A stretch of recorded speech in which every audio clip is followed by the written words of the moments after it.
Well, my name is Geoff Hunt. I'm a marine artist. I'm past president of the Royal Society of Marine Artists and a member of the Wapping Group of Artists, which is a group of outdoor painters.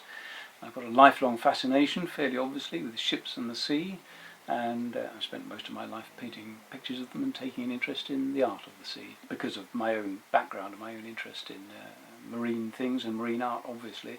And it struck me that it would be interesting to judge this competition because it would bring an intake from members of the public that were in connection with the maritime world that I might not have heard of before, and would bring some art that I wouldn't have otherwise seen. I think the Shipwrecked Mariners Society does a wonderful job. It represents a group of people who are all too often forgotten in contemporary British society, the seafarers themselves. And people do forget that we are a seafaring nation and we are dependent on fishermen and people who work on merchant ships. Who go out and do this incredibly difficult job in a very, very demanding environment, in conditions which I, as a Sunday sailor, would certainly not care to operate in.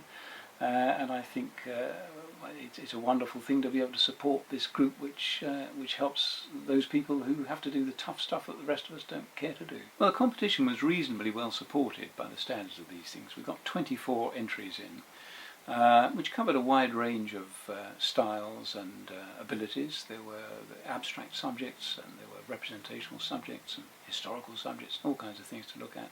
So it was an interesting spread of work, and it was heartening to see that there was quite so much of it. Well, the winner of the competition is Celina Rupp for her painting Creel Boat at Sunset, and the runner-up is Joanne Smythe for her painting Stern On. It was a difficult choice between particularly the two finalists, but a difficult choice out of the whole field of pictures because there was a lot to choose from and at a very varied stylistic range.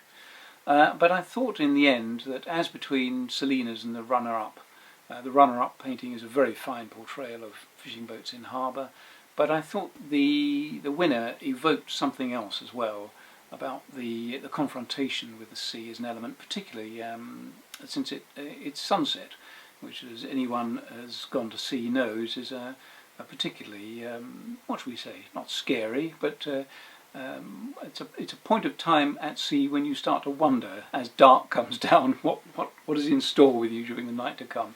So there was that feeling coming across in Celina's painting, and that's why the final choice went to her.